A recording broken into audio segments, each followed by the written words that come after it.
F is Cossack translation for radium, my dear. Well, why didn't she say so? Well, I am saying so. Now hand it over. We want 2 pounds of it.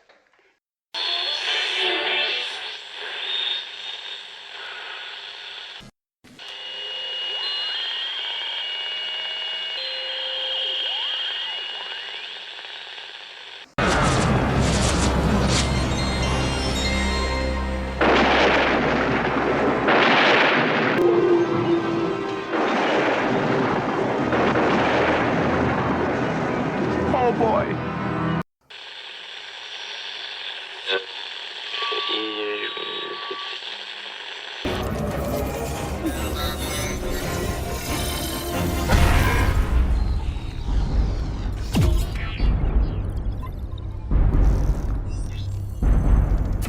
We are Borg.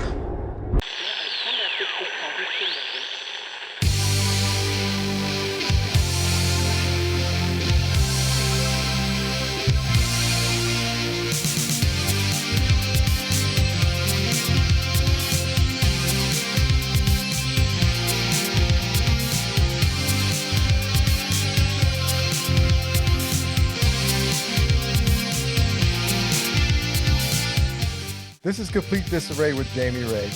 Vinyl made a comeback, and now he's hoping Betamax will too. Direct from the Plastic Microphone Studios, here he is, Jamie Ray. All right, and welcome back to Complete Disarray with Jamie Ray and Super Gus. Yay! Yay! It's Super Gus! We are once again delving back into Star Trek Picard. We are in Season 1, and we're going to talk about Episode 8, Broken Pieces. Yes. But before we do that, how you doing, Gus? I'm doing good. Yeah? Yes. Works okay? Yes, it is. You know, it's finally getting cooler. Yes. You know, after this summer, which was... Too hot. Yes, it was way hot. hot. So we are actually recording this today during the solar eclipse. Yes. How cool and spooky is that? And I don't know how many of y'all will get this reference, but I do not look at the solar eclipse because of the Day of the Triffids. I love the Day of the Triffids. Now, have you seen the BBC mini-series they did? No, I have not. I've been looking for it, but so far I have not found it. It's out there. I mean, it's a little more obviously expansive than the original 60s movie was. Which I love that movie. It's a good movie. It is. Oh, man. We'll have to do a whole thing on the Triffids. We should find the BBC one, and then you and I'll do back-to-back watches, and then we'll just sit down and talk about those. Okay. Triffids are awesome with their big flap across the face that would blind you. I'm like, that's some killer stuff right there. Awesome movie. Now maybe we could train the Triffids to be our friends in case the killer tomatoes attack. And then it was vegan war. Oh my God, that would be so I love funny. that you laugh at that. It's so funny. Just the idea of it. Triffids versus killer tomatoes. Okay, well, let's get right into it. We, again, are talking about... Okay, so last episode ended with a lot of cliffhangers. Yes. Okay, you had the nice kind of cliffhanger when Soji and Picard have met with the Troys, and it's kind of a feel-good finish, and she's got her path forward. But at the same time, you've got Hugh and Elnor on the Borg Cube that does not quite end well. No, it did not. The murder. I mean, she is. She's a murderess. The murderess, Dr. Jurati. Is she dead? Is she alive? Right, because last we see of her, she's on the floor, foaming at the mouth. Yeah. You know how they do that, huh? Alka-Seltzer? Yeah. So I'm sure they make something now for it, but that's what they used to do, was Alka-Seltzer. Yeah. So no CGI there. Yeah, but plenty of Soji S01E08. Anyway, hey, they can't all be great. Yeah. So we open up with one of their famous flashbacks. Yes, 14 years prior to the events taking place. 2385. Right, on the planet AIAIO, the Grief World. Yes. And we see Commander O addressing a group of Romulan agents who all seem to be female. I didn't know if before that point it was ever even mentioned or thought of that the Zhat Vash was female, or if this is only a particular part because they're the ones that go through the admonishment. Well, you have to think about it. I mean, there has to be more than just Admiral O. I know. I agree with you, but are there more? Are they all female is what I was trying to say. Because all of the people there were all female. Right, and I did notice that. But in the opening, Admiral O does say, when our foremothers exactly came to this planet. Yeah. So maybe they are all female. Yeah. I'd be interested because I don't think when they were talking in the earlier episodes about the Zhat Vash that they always called them women. It was just always a they or shadow people. So anyway, this is kind of makes me wonder. Did we just not catch that? If it was mixed, why wasn't Narek invited to join? Exactly. Because you would think as siblings, he would have been eligible. I'm not sure how Admiral O, recruited these women. Yeah. So maybe it has something to do with, some genetics or something. Yeah. Well, she's got her aunt, auntie who's there. So yeah, let's go with the fact that they're all women. Okay. Seal. Boom. Stamped on it. Moving on. And she tells the group about the absolute devastation that was caused in the past, and that this cool little glowy hula hoop thing in the middle called the I cannot say this word, abdomation. The admonition. Yeah, admonition. Admonition. Nition. Nition. Oh no, sorry. And so she pretty much tells them, "Hey, grab hold and see if you survive." Yeah, because some of you are going to go mad. Yeah. And sure enough, one of them shoots herself in the head. Another beats her own brains out with a rock. The other claws her face. Mm-hmm. Oh yeah, with that big green. That was pretty interesting, actually. Yeah. And then you've got her auntie, who basically starts pulling her own hair out. Yes. So interesting enough that she survived it, but went crazy. I wonder if any of the other people, because you only saw 3 of them killing themselves. We don't know if she went, if she got her mind back after that. Yeah, we don't, because then the Borg got her. Right, because, it may have just phased her, because Narissa was kind of like out of it herself. Yeah. Till Admiral O tapped her on the shoulder. Yeah. So I'm thinking, maybe it took a little longer, because she still did seem kind of out of it. Right. But she didn't kill herself. That's true. That's the good point. Yeah. Yes.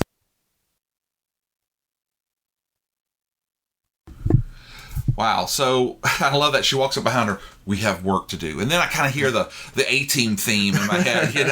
We've got to go to Mars, and then it jumps back to the artifact where Narissa is again talking to Auntie. Now I have to admit, I know she's the antagonist of the series, but this scene kind of humanized her. It did. It really did. Yes, she is Romulan, and they're kind of sneaky anyway. Exactly, but it showed, she was doing things for a reason. Right. And that's the thing, is they truly believed in their cause. Yes. Right or wrong, at this point, they think they are saving the galaxy, the universe, basically. I mean, she's going about it the Romulan way. Yeah, Well, she's Romulan, so, It did touch me the way, it was clear that she loved her aunt. Yes, yeah. And it also explains what happened to the Borg Cube. Yeah. That this vision she had was so strong that basically it broke the Borg. Yeah. Yeah. It's crazy. It is. You know? So, You know? and again, I keep going back to, how much she looks like Saavik from Robin Curtis. You know, I kept thinking, man, this would have been cool to see if this was Robin Curtis. But anyway, the lady does a great job. So she basically says she's figured out what's going to happen, and they're going to go, and Narek knows where the synthetic's nest is, and they are going to shut them all down. Right. And she wants just wake up and come with me. Yeah, but she doesn't. No. Sadly. So then we kind of move back deeper into the cube, and we get to see Elnor. Yes. Having tracked him down, they track him down to Hugh's office, basically. Right. Hugh, of course, is dead now. Yeah, just looking at that shot, she is deadly accurate. She really is. Especially with, I guess, that knife or whatever weapon it was. Yeah, she just like a throwing dagger. Yep. Exactly. Got him. Oh, crap. Yeah. And then they come in to get him, and like he takes out the first 3 or 4 of them. Right. But I think he was at a disadvantage because of that flash bomb. That flash bomb. Yeah. I think that had that not happened, Yeah. he wouldn't have needed help. Right. And help does come. In the form. Sorry, got a little chills there. Of 7 of 9, the Yes. Fenris Ranger. 7. Oh my gosh. In my mind, she is in the same league as Aaron Soon from Farscape.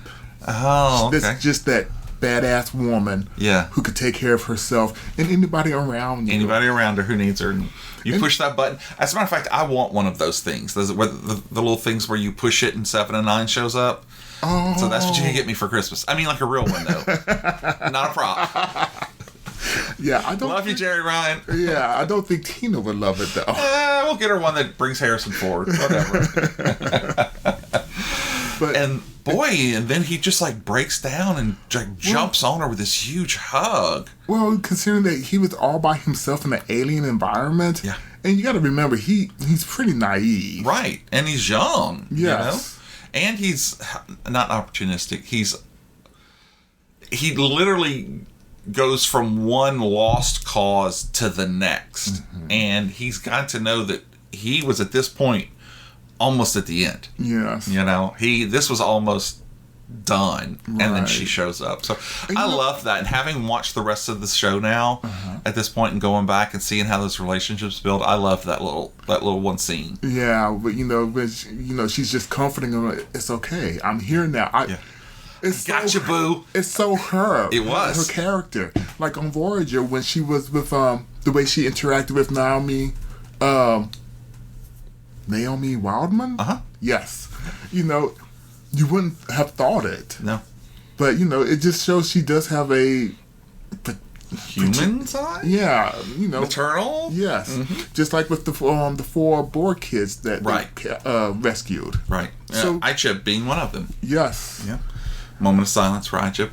Oh, that scene. Yeah. Where he's getting his parts taken out, but that was another episode. That's another episode. We've already talked about it. But I just found that scene where he hugs her and she's just comforting him. It tugged at the heartstrings. It was a great scene for sure. So then we jump past the ever-present credits to on board the USS Van Halen, where Picard and Soji just beam up, and Captain Rios is stunned. Yes. I mean, he can't even. He does. It's everybody's muffled. Right. All he sees is Soji. Right. And you're like, what is going on? Yes. It's just, I don't know. I mean, in hindsight, I know what it was, Yes. but just in that instant, it was just like he just had this shell-shocked look on his face, like he'd seen a ghost. yes, thank you. So Picard's trying to get his attention, and he's just so out of it. It's finally like Rios. Yeah. Huh? Yeah. Exactly. Yeah. We've got to get to DS-12, and we get there now. And Rios's response is, "I'll take you there, but then I'm done." Right. Which was a complete turnaround. So you're like, what is going on? But we're about to find out. Yes, we are. So they get off on a wrong, kind of, the wrong foot a little bit, because she runs into our favorite character, Raffi, one of our favorite characters today, who pulls a gun on her. Yeah, that's saying a lot. Yeah. I mean, she just met this woman. But can you blame her after what happened with Jurati? With the last person, exactly, that Picard brings on board. yeah, it's not JL's best day. No. Again, you can't blame her because he doesn't know what's happened. Right. He doesn't know that she's the one who killed him. We know it, Mm-hmm. and we know why, but they don't yet. So all she's going on is, you've brought us one possible Tal Shiar spy. Oh, which is the funniest line. So they make peace and then go to the sick bay where EMH, which I love the hologram characters. He's like, yeah, she turned me off. Like, okay. Oh yeah, he just ratted her out. Yeah. And basically, but Picard is stunned. I mean, he just can't understand what they're saying. Wait, are you telling me she killed him? No, she was just upset. No, she killed him. Right. So he's kind of figures out, okay, well, before we do anything, I've got to go rub it in Clancy's face that I was right. Yes. So one thing I will notice, I did notice, is they dropped the F-bomb not once, not twice, but 3 times in this episode. And I'm like, wait, oh really? my God, yes. So she drops it here. Right. Jurati drops it when she's saying, you were pretty much like a family, a crew to me. And then she F'd that up. And then near the end of the episode, somebody else drops another F-bomb. Oh. And I'm like, my God. Well, yeah, I'll get the 3-for-1 special from the word store or something. So then he gets on which I love these hologram chats with people. Considering that they are light years apart, it always amazed me how clear they are. But I guess if you're in the hologram, the holo room, the holodeck, the holodeck, I guess it makes corrections and whatnot. Well, and the other thing is they probably have her image already stored, so.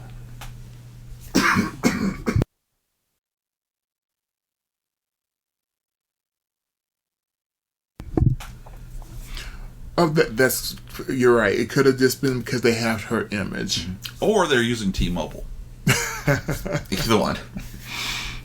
So and then Picard hangs up and he's like a booyah, which was totally uncharacteristic of him.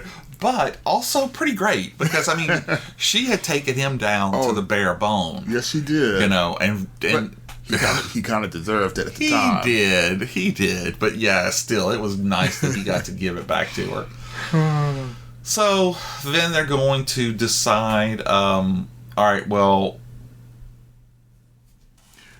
go ahead. Well, after that, we see Raffi thinking she's talking to Rios to find out what's going on, but it's actually the emergency navigation hologram. Which I love, Enoch. That is a great name. But they do talk about this later in the episode, but I still do not understand why they all look like him. Well, yeah, and they do, like you just said, they do explain it later on. It's still not a good explanation, though. No, actually, I disagree, because I think it was a way, because the way the other hologram is that when you get the ship, you have 2 options. You can either make the holograms based on you or make them based on other people. And he said he, quote-unquote, accidentally made it on him, which kind of makes you think he's a little bit of a narcissist, but he didn't want people to know that he wanted it to be all about him. Oh. That's my thought. That's how I read it. That's a good theory. Yeah, that's kind of how I read it. Which I wouldn't do. If I got a starship, they wouldn't be. I mean, I don't want to look at me all day long. Even an Irish me and an English me. I do love the fact that the engineering hologram is Scottish, like Scotty was. You know, I did not connect those two. That's what I'm thinking. That has to be a nod to. But yeah, so she's talking with him, and then she's able to figure out that the octonary isn't about 8 people. It's about 8 stars. Yes. And therefore, that's a place, not a group. And so I love Raffi because she is the perfect conspiracy theorist in that she knows there's a conspiracy, but she's putting the actual factual pieces together. Yeah, I think she was making more leaps than what anybody else would have thought of. Right, but in this, using your analogy, she's landing on the lily pads every time she leaps. True, but all her assumptions are correct. Right. Which, she's good. I'll give her credit for that. But come on. Yeah. Like, well, she does have the help of 5 holograms later on. Okay, but still, it's like, okay, it could be one of millions of things, but you just landed in the correct sequence. Right. But, whatever. So then we jump back to the artifact, and I have to admit, when you have a bigger budget, you could do bigger things. Yes, you can. Like when 7 of 9 is interfacing with the cube, and you see all the holographic, you would not have seen that in the Next Generation or Voyager. No. This was leaps and bounds above that. Right. But I love when she got the things in her and then her eyes became black. Yes. And then you would see the green hologram. Yes. That was a great effect. I also loved when she actually starts the nanobots. Yeah. Because they didn't look like nano mice, because they would look bigger. Right. Begin regenerating the cube. Yes. And that was a great scene. It really was. Because it's also something we had never seen before. Little spiders just going along outside of the cube. Because in every other, any of the other series, they're just, it just magically gets better. Morphs back together. You don't see what's actually doing it. Right. But in this scene, we did. Yeah. No, I agree. I thought it was really awesome. And then we're going to get back to that after a little breakfast of eggs. Eggs and bakey back on the USS Van Halen. No, I have to admit, the whole jumping back and forth. It gets old. Yeah. I'm sorry, I didn't mean to jump in there. But it kind of breaks. Okay. It kind of breaks the mood, or what we're going with, the mood they're setting up. Yes.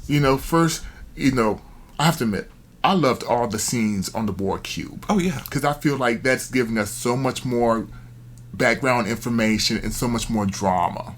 But then when we go to Picard, I feel like it just slows down. I agree. And you and I have had this conversation before, and we'll have it again. Yes. Because it's something that they love to do. Yes, I don't know why. I don't either, because I feel like, okay, later on in this episode, and I don't remember exactly where it was, there is, I do. It was when they were piecing the story together. They're jumping back and forth because different people have different parts of the story. I thought that was excellent usage of it. Okay, it was. But when you're all hyped up and the Borg are coming and all that, and then you jump and they're sitting there eating eggs and talking about, well, I don't know if I really like eggs or if I'm programmed to like eggs. It's just, I'm like, shut up and eat the eggs. It's jarring in my mind. Yeah. I would not have minded if they had just done all the Borg shots all together, then gone to the La Serena, USS Van Halen, or vice versa. Right. I think they could have, except for that part where they were going back and forth with what actually happened. I think that I understand the jumping, but I think the segments are too small. I think if you had longer segments and fewer jumps, it would be okay. I understand the transition of we're building these two stories and they're going to come together eventually. Right. But I mean, you only get a couple of minutes, and then boom, you're back over here. Exactly. And then you're just getting into it, and then boom, you go back. Right. You know? So, and honestly, the next part was really boring. I mean, you know, do you think Data loved you? I don't know. You know. But do you think I'm a real person? Yeah, I'm a real girl. So anyway, but still on the Rios, we get to see Raffi meet another hologram. This is the one, Ian, that I was talking about, that the emergency engineering hologram, who has a Scottish accent and calls her Lassie, like Scotty used to do. So I think that was a great nod, you know. And they do so many of those that it actually threw me later on, and when we get to that, I'll point it out. Okay. But they lay some nuggets, and sometimes I'm like, oh, I know what that is, and it's not. So, you know. But she's now starting to understand that each one of these holograms holds a part of the story of Zhaban. Which I didn't honestly understand that. Did he think that somebody was going to interrogate them later, so he just split it up the information? Okay, I'm with you, but I kind of took it with a different question. Did he think someone was going to interrogate him? And if so, why didn't he wipe the same information off of all 5 of them? Oh. Did he want to leave the clues so that if somebody needed to, they could figure it out later? Right. Because it doesn't make a lot of sense. If I've got a file on my laptop and I've got a file on my computer at home, and I don't want somebody to find it, I don't delete 2/3 of it over here and 1/3 of it over here. I delete it the same place. Right. So that maybe it was insurance. I agree. That could have been part of it, was that he wanted it to be there for someone who, if he wasn't around or because, whatever. Let's face it, he just saw how ruthless Starfleet could be. Exactly. You know. Now that wasn't really Starfleet; it was Admiral O, as we find out. Actually, it was Starfleet because Starfleet let us down. I'm sorry. I've been saying Admiral O. It's actually Commodore O. That's true. It's Commodore. I'm sorry. I got confused. Yep. That's. I'm going to give you the back of the hand when we're done with the episode. No, I agree. So I do think there's something to be said that maybe he knew that no one else knew why his captain had killed himself. Right. And so he wanted to leave the clues there in case it ever had to come out. When you say it like that, it does make sense. Yeah. Because I was wondering, why don't they all know, or why do they know in the first place? Right. I mean, they would have had to actually have done a memory or scanned his memory or something. I think they talk about the fact that when they make it, they do some type of scan on him. But that's a deep scan. Exactly. I mean, basically, they know all your personal secrets. Right. Which, if you don't think your ship's ever going to get taken over, it's fine. But there's strangers on the ship and they're asking my holograms. They figured out that if you tickle my toes, I'll give up any information. But it was interesting. Yeah. So Raffi goes in and she, like I said, she's pulling all of this stuff together. And the weirdest hologram on the ship, Mr. Hospitality. Oh. Just all up in her personal space. Yeah. Which was on purpose, obviously. Well, he did it because he did it to Picard. Yeah. When he first got on. I'm surprised Picard did not tell him what to say. But ever the diplomat, he kept his tongue. Yeah. And so he's telling her how, all right, well, the captain needs a confidant. Or, as he said it, a confidant. Yeah, he's just weird. Yeah. Just weird. And if those are representative of his own personality, you've got to wonder where that's coming from. True.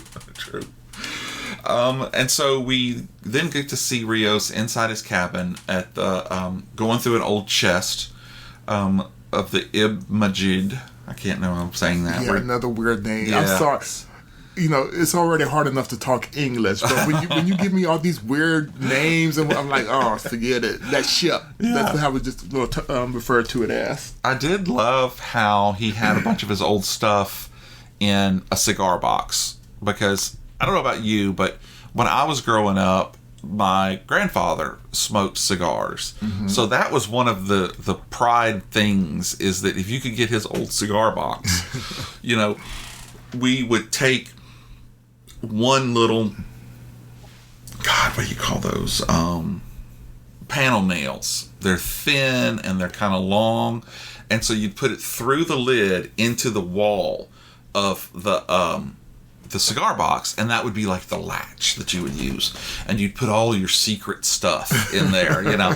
So it was kind of cool to see when he was pulling out all these futuristic boxes and everything, that in there is a cigar box, and in that cigar box was junk. I mean, not junk, but it was junk. Like, it was old memories. Comm badges, some, I don't know, they're like flat marbles or something. A picture who we don't get to really see yet, and his old style comm badge, which I thought was cool. And then the picture of him and his captain. Yeah, I'm wondering, was that CGI'd, or did they just, have him shave his beard and mustache? Yeah, I don't know. But here's where I thought that they had dropped an Easter egg. When I saw that picture, I would have sworn that was Doug Drexler, who did a lot of the models and some of the other work on a bunch of the Star Trek shows. Okay. It's not. Yeah, I'm about to say, I would not know, because I had no idea who did it. Yeah, I follow him on Facebook, so I see a lot of him, because he makes. I think he made like the Orville model and a bunch of starships and stuff. So it kind of looked like him, but I went and looked it up, and it's not. Okay. It's another, I believe, a Hispanic actor who was on. What was that show with Terry Hatcher and Desperate Housewives? Okay, and he used to play baseball too. I never saw the show, so I can't tell you. Me either. So anyway, but I did have to go and look it up. But still, it was such an awkward looking picture of Rios. He was like, "Oh, take my picture." Well, you got to think, he thought of the man as his father, so he probably just let his guard down and wasn't worried about how he looked. I think exactly that's what they were trying to do. Mm-hmm. It's because you're seeing a Rios who we don't see. Right. This was before the stuff with the suicide, before the stuff with the murders. He's a different person now. Right. He was happy. He was jovial to be with his quote-unquote father, Right. So I thought that was a really, instead of just like a picture like of them just standing together. At attention. So I thought that was a great one. But Alonzo Vandermeer was the captain's name. Which in my mind sounds Russian. I know. But I don't think it is. No. So then we jump back to the artifact where Seven is... she is waking up the mini collective after she's decided that it's better for them to be awake and fight than to not be part of a collective and to just die. And as she's waking them all up, we're going to see she has got to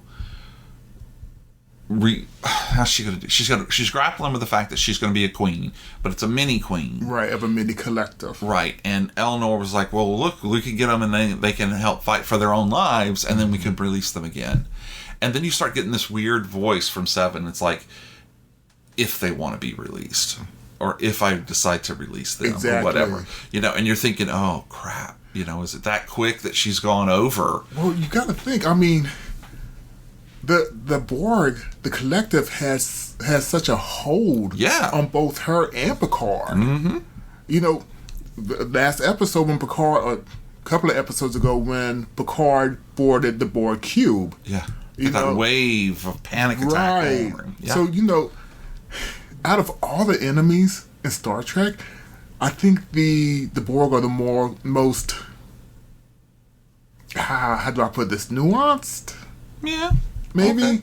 Okay. There's just a lot there. Yes. A lot to unpack. Right.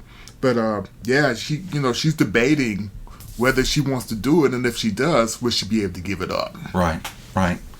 So then we jump back to the holodeck study, and Raffi has gotten all of the 5 pieces together. And I love the one who just he's so drunk. I tied one on, or I don't know what he says, but the weapons officer. Yeah. So they start talking about the little parts that they each know, and again, Raffi's brain is just firing. She's like putting all these little nuggets together, and she's figuring out, what's happened. And then Jurati in sickbay wakes up, and she says, I killed him, basically, and then... I have to interject here. Yeah. Do you have to, or do you want to? I want to and have to, because this really... It's a moral imperative. The whole part where Picard looks at her and says, what would lead you to kill your mentor, your friend? Beat. Your lover. That was so weird coming out of his mouth. I was like, oh, that was just harsh. He's gonna be your lover. It sounded all kinds of wrong. We made chocolate chip cookies, okay? It did not feel good to me when he said that. I mean, it must have made her uncomfortable because she was crying. So.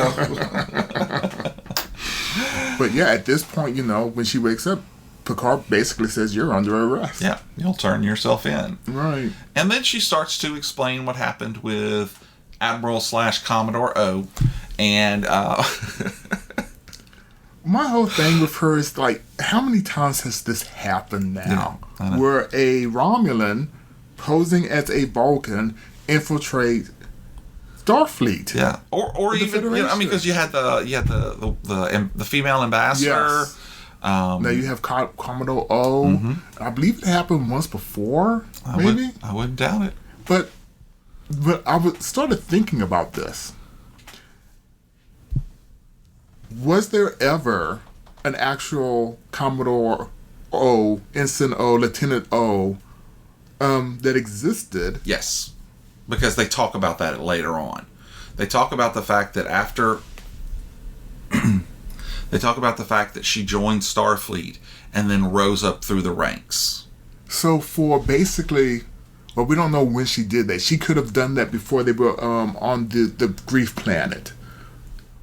I don't think you can make Commodore in 14 years. No, I think she had already been doing it when they did on the Grief Planet, because that seemed like it was pretty recent, right? Within the last few years, because what is it? 12 years? 14 years? It was 14 years. Okay, because she talked about going to Mars, right? So she had been in. Oh yeah, okay. Now was she the Commodore at the time? Probably I don't not. know.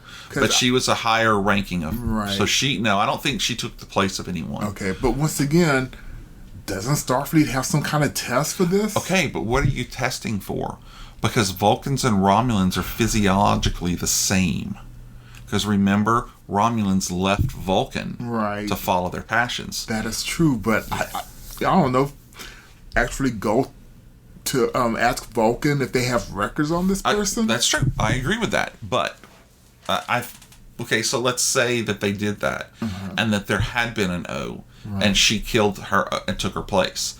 Okay. She still did it before she did all of the rising up to the ranks. So, yeah, you're right. But I don't think there's a test. It's kind of the same way you can't test for Gorn hatchlings in a person. You're just not going to find them. Right. See? I've been watching Strange New Worlds. I've been watching it. I guess you got to kind of think you can't just single out the Vulcans for this test either, because that'd be stereotypical. Yeah. Stereotyping them. Right. So I guess my better judgment, you just have to take them at their word. Did they even ask her if she was really a Romulan spy in the entrance exam? I think that's a question they need to put. Just like with Taurus on The Next Generation. Mm-hmm. What was it? The episode Figurehead? Or no, Drumhead? Drumhead, yes. Which was a good episode. Mm-hmm. But I digress.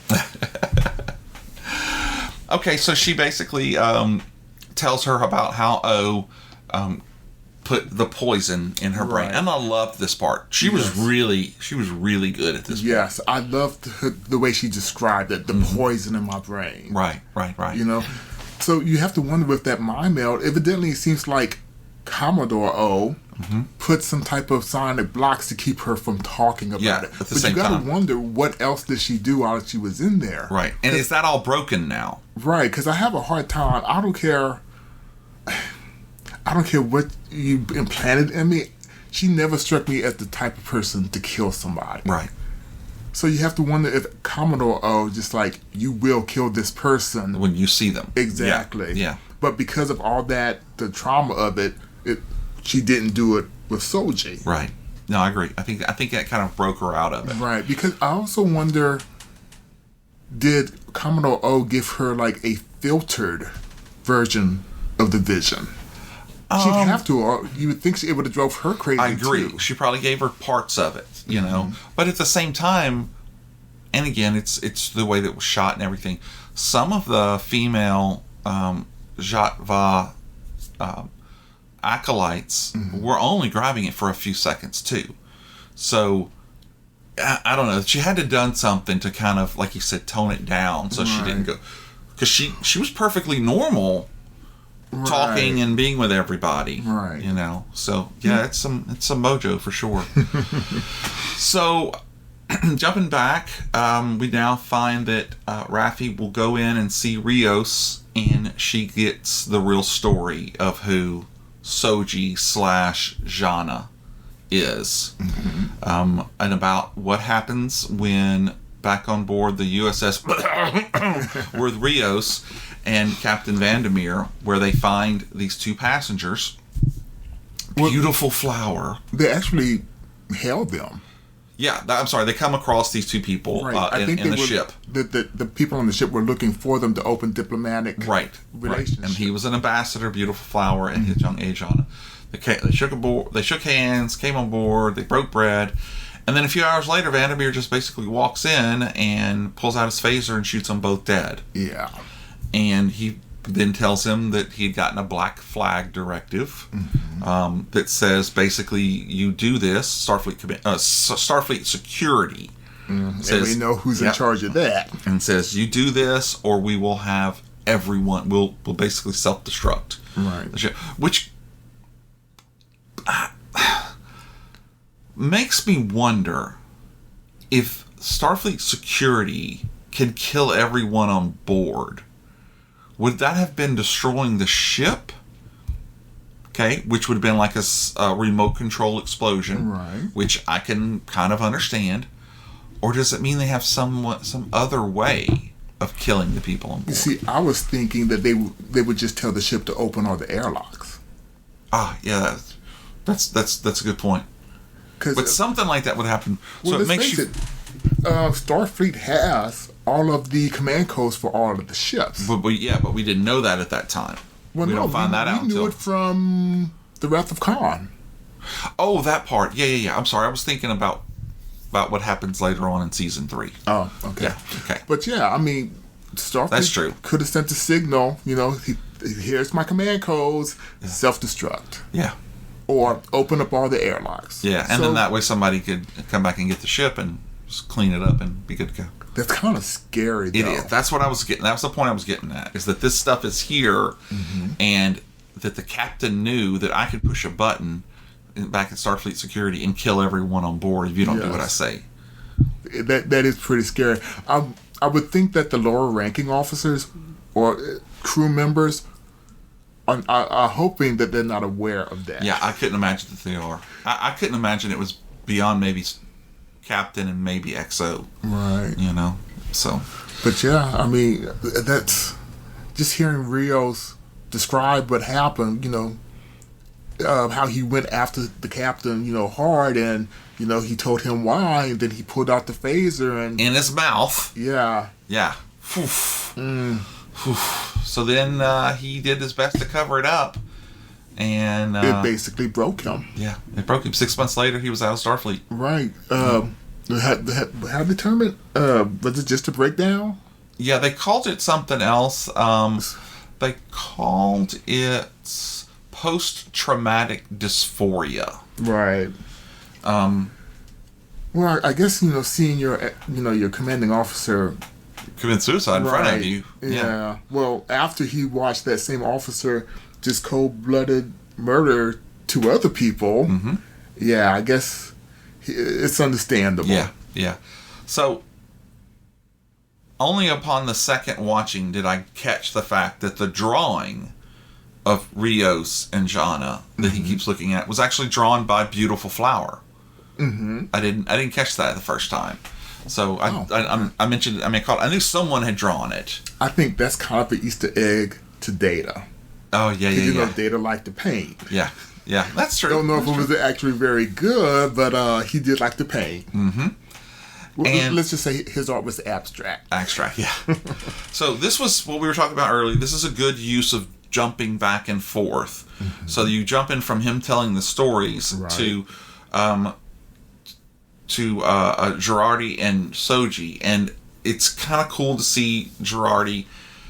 We know what she just did, but this to me shows that she's really broken out of this spell that she was under, because she meets Soji and she sees 3 birthmarks on her cheek that look like a constellation, and she just it looks like she's looking at the Mona Lisa for the first time. Right. And which I don't know. I mean, if I was Soji, I feel like, stop staring at me. I'm not a puppet. I think that's what where her question of, am I a real person? Am I standing in front of you, a real person, comes from? Because I would feel the same way. You're not seeing me. Right. You're seeing my mechanics and my paint job, basically. Exactly. Yeah. And so I wondered if they were going to be, at odds now. But then later on you see, in just a minute, you see Soji very gently helping Jurati come in so that they can sit down and have their big talk. But before they do that, we see Narissa, this was a cool scene. She's talking to her Centurion. Yeah, well, we've got to find them. So you know what I mean? Roger, or whatever. Turns around and the XBs are just like coming out of the woodwork. And this scene reminds me straight out of Day of the Dead. You know the scene I'm talking about, right? Where they grab the crazy colonel and all the zombies attack him and they grit down and they're trying to pull him apart, and they do. That's exactly what that scene looked like to me. But I think you got ahead of yourself. There's also that scene when she goes in to kill all the XBs. Right. That's what I'm talking about. Is they're going toward the XBs. Okay. Right? Well, first there's that scene where she's like, we're killing everybody now. Right. She's walking around shooting all the XPs. Yes, that was a cool scene. Yeah. Oh, yeah. And her gun fizzles out. She's like, bring me another gun. Yeah. Right. Then they're like walking a little bit further, and she's steady talking to the guy.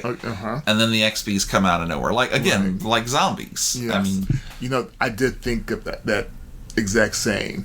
It just reminded the way they're clawing at her. Yeah. And you can tell she's scared at that point. But then she finds her whatever so she can beam out. It's like, chicken, back here. So anyway, I thought that was really cool. Now we've gone back and we'll see they're back aboard the La Sirena, and they start having the conversation about what's going on. And then they get the cool little thing where Rios gets up and he walks over and he gets something from it. And everybody's like, dude, we're trying to have a conversation here. And he turns back around and gives her peppermint ice cream and French fries. Yeah, right. I don't know, a lot of people, of course it's peppermint, but I know a lot of people who would eat French fries and milkshakes all the time. That's dip true. them in there.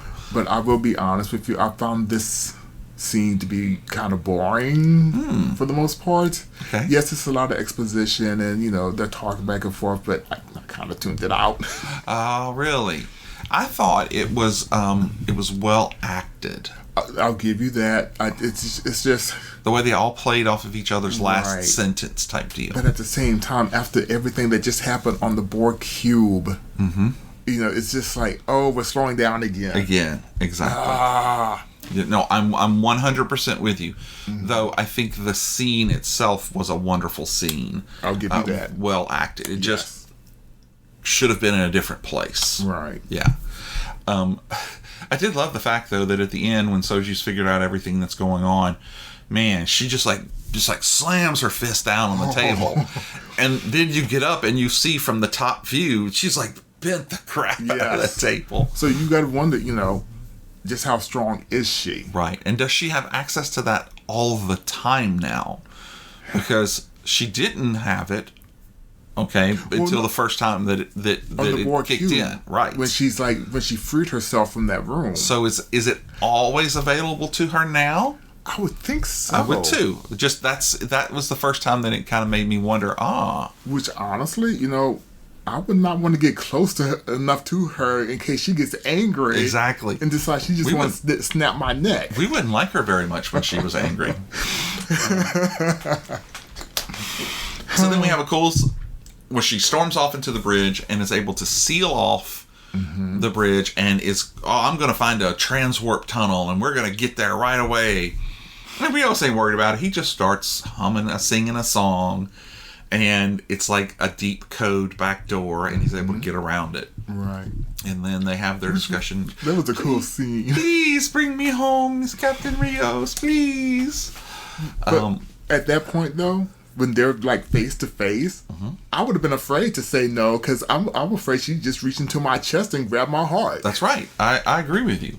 So I wasn't sure if it was right here or not, but there's a scene where Rios and Picard are talking, and they're like, I know that we're doing the right thing. He says, but in 15 minutes or in 5 minutes, she was able to completely override the ship's systems and take it over.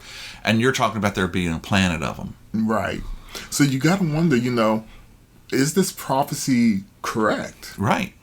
Picard thinks that Soji and her people are the good guys or that they've just been discriminated against, but when Rio says that, you've got to ask. Right.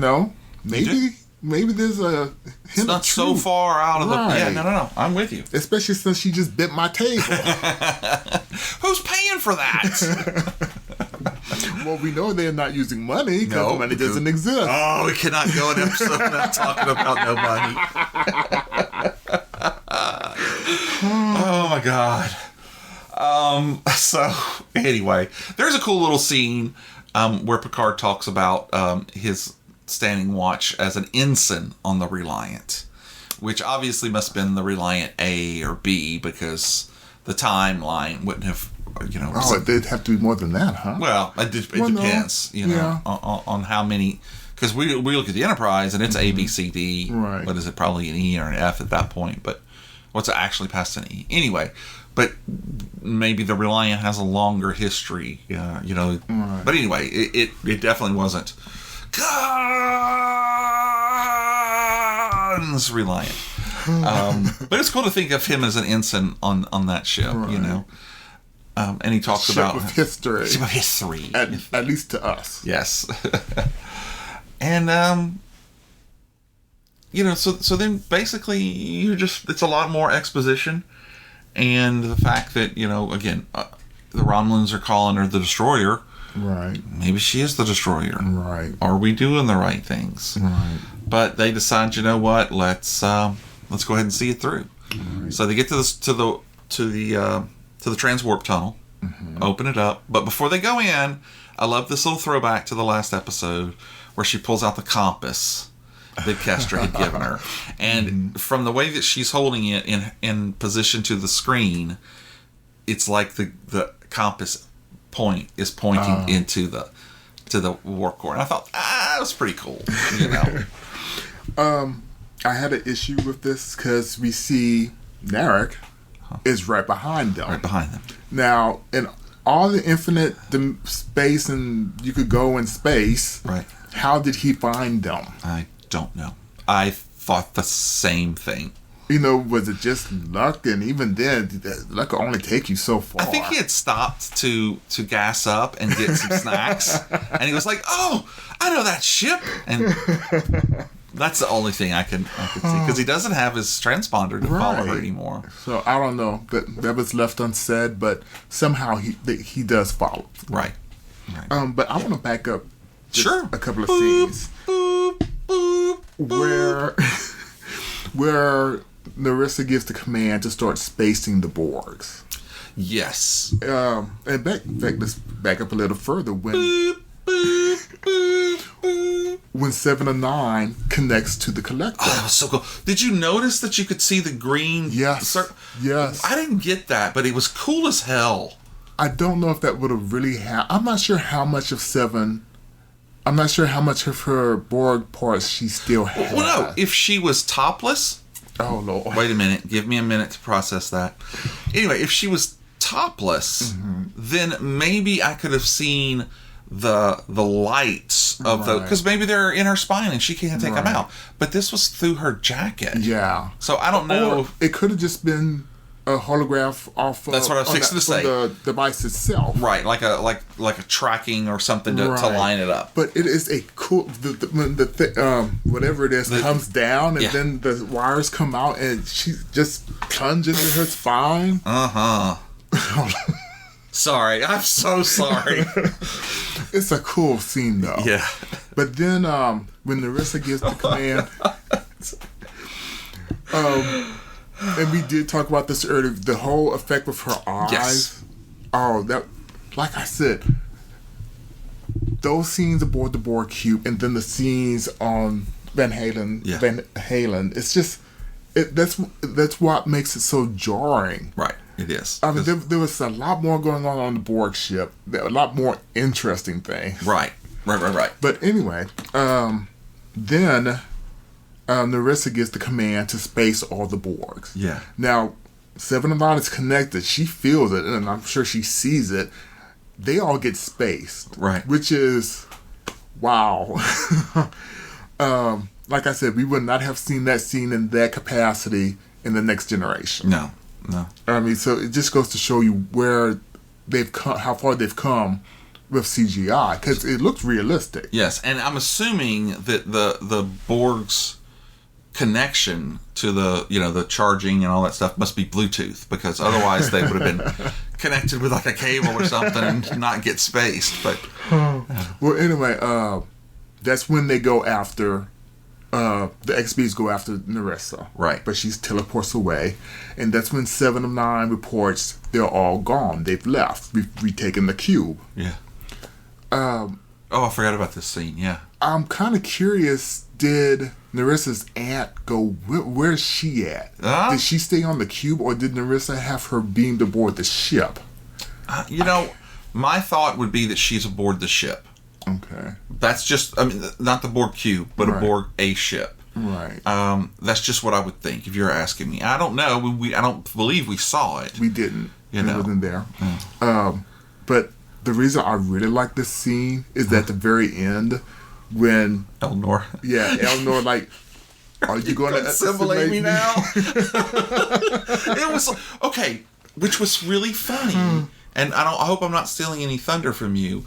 But when I heard that, to me, I understood that for him, that it was the fact that in his mind, the only way to save these people and to do this was for him to become a Borg at the end, and he was ready to do that. That's one take on it. Yeah, what's one take? I was thinking more like out of a child's sense. He was asking, "Are you going to assimilate me now?" Yeah, that's true too. Yeah. But and he delivered it so well. Yes, But 7 of 9 looked at him and was like, "Attica still has work to do." I guess, could we say that at that point she was a queen, and that 7 wasn't responding, but Queen 7 was responding? That would explain why she says Attica. That's what I thought when I was listening to it. Or it could still be some... Or all of them were all connected together that was left. Well, I was thinking the remnant of 7 of 9 that still exists within... Oh, the Borg part of her. Yeah. Right. Yeah. Because... So many. Yeah, there's so many things it could have been. Right. But either way, she was like, no, we still have things to do. And just disconnects. Now, interesting thing... Okay, but no, I don't think it would be. I don't want to talk too much about season 3. Never mind. Oh, I've been tempted to, but I'm like, no. That's in the future. Can't talk about that now. No. But no, that was great. And again, his delivery was just very childlike. Yes. Or in my mind, very noble. Is that he figures I've done everything. Now I've got to pay my price. Either way, it was innocent. Yes, it was. He's like, either way it would have been, it was like, what's happening now? Yeah. No. Good point. Good, very point. And I think that's it. We've gotten to the end of it. We're longer than the episode. So. There was a lot to talk about. There was. This was probably the best episode so far. Yes. I really enjoyed Stardust City Rags, but in a completely different way. Right. Just the absurdity and the way that they played the different characters. And my thing, don't get me wrong, I love Picard, but I think 7 of 9 just adds something. She does. That's why she owns her own show. Exactly. She is a great actress. Yes. Because I still remember her from that show from 1990. She was a Russian spy. La Femme Nikita? Dark Skies. Oh, yeah. Okay. I know I've seen a couple episodes, but I don't even remember that. It came on Sunday, and I was On usually Fox. at work. CW. Oh, really? It was way back then. It could have been. Oh, okay. They went through a couple of name changes, but regardless, she impressed me even then on that show. But yeah, I think it was a very good decision for them to bring 7 of 9, Jerry Ryan, into the show. Yeah. Because at first I was like, well, wait, this is a show about Picard. Why are they bringing 7 of 9? But it all makes sense, especially with the Borg connection. She would be there. Right. 1996. So that's when it was. J.T. Walsh, Megan Ward, Jerry Ryan. Well, the one scene I remember from her that still sticks out in my mind is they're in some base or something that they had infiltrated, and she's about to kill somebody. And like I said, she's a Russian spy or agent. And she gives this speech, and I'm going to massacre it, but I'm going to say it as best I remember. I am like the Siberian winter, cold, bleak, something. And she look at her straight in the face, eternal, and then she shoots. Wow. That's that one scene of hers I remember to this day. So was she a bad guy? No. Oh, she was a good guy. Okay. Yes. And it was NBC. Oh, yes, it was. NBC. Well, I may have to go and watch that then. And like I said, I probably massacred that scene, but you get the gist of it. Yeah, and it only had one season. Yeah. Oh. Like a lot of good shows. Yeah. How many episodes did it have? And she's not in every episode. I think more or less a guest star. It's only 20 episodes. We'll have to find that. Yeah, in my mind, nobody really wants to put into a science fiction show. Yeah. It's just, it has to be an immediate hit, or it's doomed to failure. Yeah. Well, we should watch that. Do you have a copy of it?